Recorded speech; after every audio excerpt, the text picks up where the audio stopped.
بسم اللہ الرحمن الرحیم۔ ناظرین کرام، پاکستان کے ارد گرد کیا ہو رہا ہے؟ پاکستان میں رجیم چینج کے بعد خاص طور پر جو بین الاقوامی سامراجی قوتیں ہیں وہ پاکستان کو ایٹمی طاقت ہونے کے باوجود کمزور کرنے پر کیوں مصر ہیں؟ اس میں دو چیزیں امپورٹنٹ ہوتی ہیں۔ جو بین الاقوامی ایجنسیز ہیں وہ ٹیلنٹ سپاٹنگ کرتی ہیں دو خاص طور پہ حوالوں سے، سیاسی حوالے سے اور جرنلسٹک پوائنٹ آف ویو سے، کیونکہ سیاسی قوتیں جو ہیں وہ ملک کے اندر اپنا جمہوری اداروں میں اپنا کردار ادا کرتی ہیں، جبکہ جرنلسٹ جو ہیں وہ قومی مزاج بنانے میں اپنا کردار ادا کرتے ہیں۔ تو اس حوالے سے جو پاکستان کے ارد گرد جو کچھ ہو رہا ہے اس پر ہمیں ایک نظر ضرور ڈالنی چاہیے۔ اس کی وجہ یہ ہے کہ ایک طرف ہمارا ازلی دشمن بھارت ہے اور دوسری جانب افغانستان میں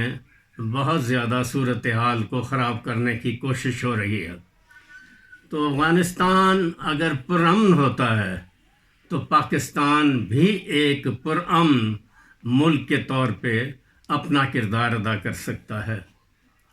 تو ہم یہ بات جو کرتے ہیں یہ کچھ اہم کتابوں کے حوالے سے بھی کرتے ہیں جو کہ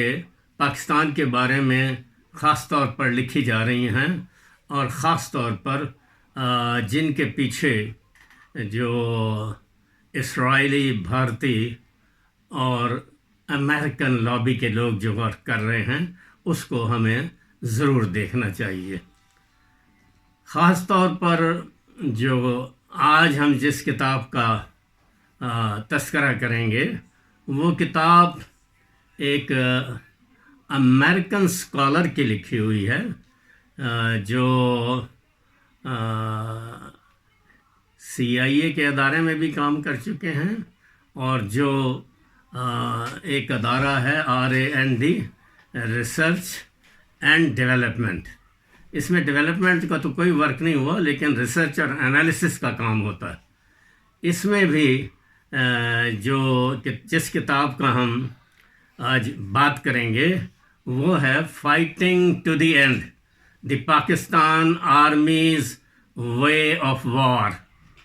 یہ کتاب خاص طور پر انڈین پوائنٹ آف ویو سے لکھی گئی ہے، اور اس میں جو پس منظر میں کردار ہے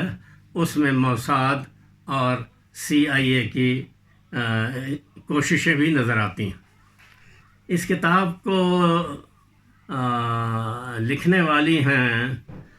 کرسٹائن فیئر۔ یہ اس سے پہلے CIA میں بھی اسکالر کے طور پہ کام کر چکی ہیں۔ ریسرچ اینڈ ڈیولپمنٹ کارپوریشن جو ہے، جو امریکی افواج کے لیے ریسرچ اور انالیسس کرتی ہیں، اس میں بھی یہ کام کر چکی ہیں، اور اس کے ساتھ ساتھ CIA میں بھی یہ ریسرچ اسکالر رہی ہیں، اور پھر یہ senior resident fellow institute of defence studies and analysis new Delhi میں بھی کام کر رہی ہیں، جس کے تحت ایک دی پرنٹ ایک آن لائن پیپر ہے وہ بھی کام کر رہا ہے، اور اس کے ذریعے وہ خاص طور پہ پاکستان کے جو دانشور ہیں ان سے بھی رابطہ رکھتی ہیں۔ تو یہ کتاب لکھنے سے پہلے انہوں نے پاکستان کا بھی دورہ کیا، اور افغانستان میں وہ کام کر چکی ہیں UN اسسٹنٹ پروگرام کے تحت۔ UN اسسٹنٹ مشن میں وہ افغانستان میں بھی ساؤتھ ایشین افیئرس کو اسٹڈی کرتی رہی ہیں، تو اس لحاظ سے ان کا ساؤتھ ایشیا، جس میں افغانستان، پاکستان اور خاص طور پہ ہندوستان آتے ہیں، ان میں تینوں میں ان کا تجربہ جو ہے وہ انتہائی وسیع ہے. لیکن جو افسوسناک بات ہے وہ یہ ہے کہ میں نے دنیا بھر کے جو اہم لکھنے والے ہیں ان کی کتابوں کو پڑھا ہے، وہ کبھی یک طرفہ نہیں ہوتی. اس میں جس ملک کے بارے میں یا جس ٹارگٹ کے بارے میں گفتگو کی جاتی ہے، ان کی جو اچھی باتیں ہیں ان کا بھی تذکرہ کیا جاتا ہے. لیکن اس کتاب fighting to the end the Pakistan armies way of war, اس کے تمام چیپٹرز میں انہوں نے پاکستان اور پاکستان آرمی کے خلاف بات کی ہے. وہ یہ کہتی ہیں کہ پہلے دن سے ہی جو 1947 میں پاکستان وجود میں آیا، وہ اور پاکستان کی جو آرمڈ فورسز ہیں وہ تینوں جنگوں کو ہارنے کے باوجود بھارت سے برابری کی سطح پہ تعلقات چاہتی ہیں. تو وہ اس حوالے سے مغربی دنیا کو، خاص طور پہ یورپ اور نارتھ امریکہ کو یہ بتانا چاہتی ہیں کہ پاکستان ایک دہشت گرد ریاست ہے اور پاکستان آرمی پوری طرح سے دہشت گردی میں ملوث ہے. تو یہ ایک یک طرفہ، اور وہ اس چیز کو بھول جاتی ہیں کہ بلوچستان میں اور نارتھ وزیرستان میں جو بھارتی اور موساد کے پس منظر میں جو کارروائیاں بی ایل اے کر رہی ہے یا ٹی ٹی پی کر رہی ہے، ان کے بارے میں وہ قطعی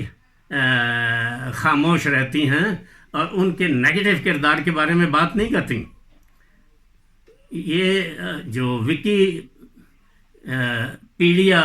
لیکس ہیں، اس تھنک ٹینک میں بھی اس بات کو وضاحت سے کہا گیا ہے کہ کرسٹائن فیئر جو ہیں، یہ ان کے تعلقات بی ایل اے کے لیڈروں سے بھی ہیں، اور یہ جو ریسرچ کرتی رہی ہیں اس میں امریکن ایمبیسی اسلام آباد بھی ان کی فنڈنگ کرتی رہی ہے. تو یہ چیز جو ہے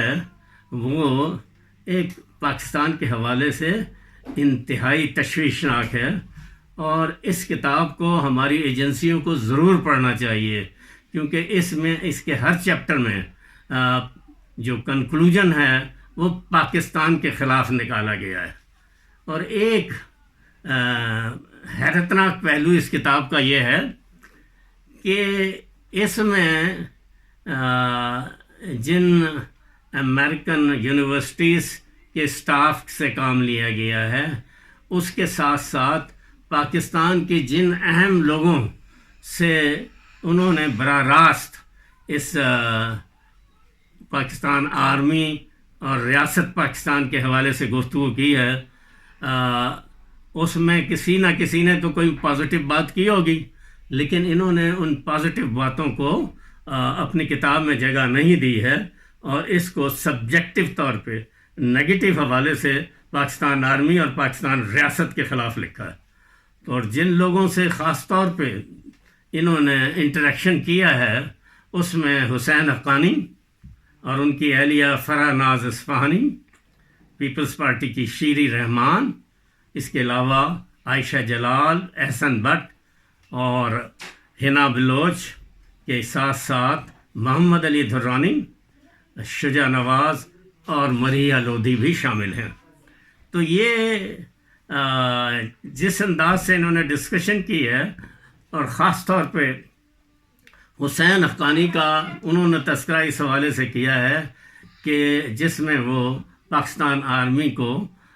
دہشت گردی کو سپورٹ کرنے کے حوالے سے بات کرتے ہیں. تو کہنے کا مطلب یہ ہے کہ یہ میں سمجھتا ہوں کہ جتنے نام میں نے لیے ہیں جن کا شکریہ انہوں نے اپنی کتاب میں ادا کیا ہے، انہوں میں سے کسی نہ کسی نے کوئی پاکستان کے بارے میں اچھی بات تو کی ہوگی، لیکن اس کا تذکرہ اس میں نہیں نظر آتا. تو یہ ایک بہت ہی افسوسناک صورتحال ہے، کیونکہ اس کتاب میں وہ یورپین طاقتوں اور نارتھ امریکہ کو یہ میسیج دیتی ہیں کہ پاکستان ایک گریڈی اسٹیٹ ہے، ایک لالچی اسٹیٹ ہے، اور یہ دہشت گردی میں آرمی اور ISI خاص طور پہ ملوث ہے۔ تو اس لحاظ سے وہ اس کو میں صرف آپ کو، چونکہ اس میں چند ایک لائنیں ان کی کتاب سے پڑھ کے سناتا ہوں۔ اس کتاب کو آپ دیکھیے، یہ کتاب جو ہے اس میں انہوں نے جنرل مشرف اور پاکستان آرمی کے جرنیلوں کو ہوائی چپل پہنے ہوئے بچوں کی طرح ایک میلے میں شرکت کرتے ہوئے، میں سمجھتا ہوں کہ یہ بھی ایک انہوں نے ٹائٹل جو ہے وہ ایک ذلت آمیز ٹائٹل چنا ہے، اس کے علاوہ بھی کوئی ٹائٹل چنا جا سکتا تھا۔ تو یہ کتاب اس لحاظ ٹائٹل سے لے کے ابتدائیہ اور انتہا تک پاکستان کے خلاف لکھی گئی ہے۔ تو میں اس کی صرف چند ایک لائنیں پڑھ کے سناؤں گا، کیونکہ کاپی رائٹ کے حوالے سے میں اس پہ تفصیلی ان کی کتاب کے جو مندرجات ہیں وہ بیان نہیں کر سکتا۔ اس میں ابتدائیہ ہی میں یہ کہتی ہیں کہ Pakistan was born an insecure state in 1947 and it remains so to date۔ تو یہ یعنی اس کے ساتھ ساتھ وہ کہتی ہیں to coerce India to make some concession to Pakistan on the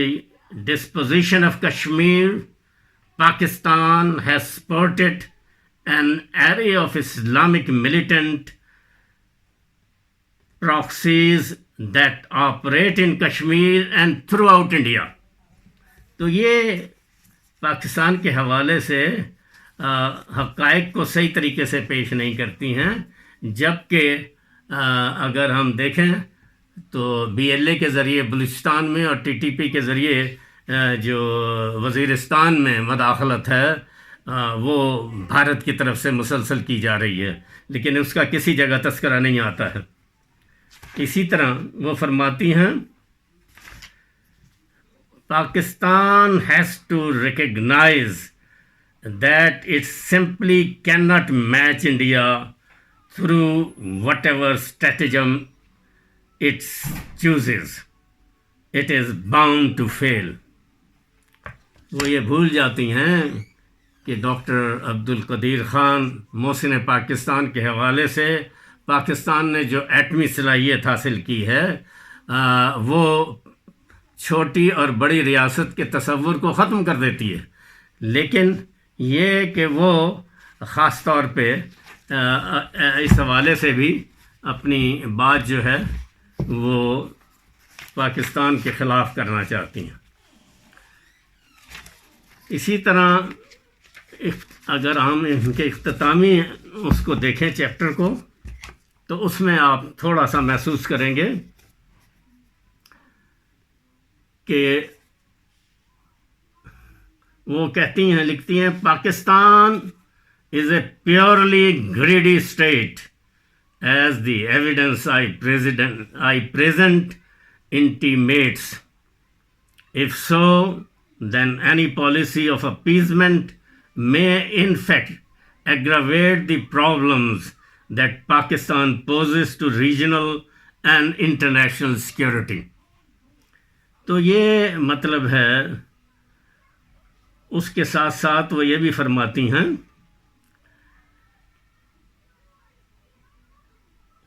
This is exactly the conclusion that I hope readers will draw from my work here. Pakistan may have legitimate security concern, but at the root of its revisionism is not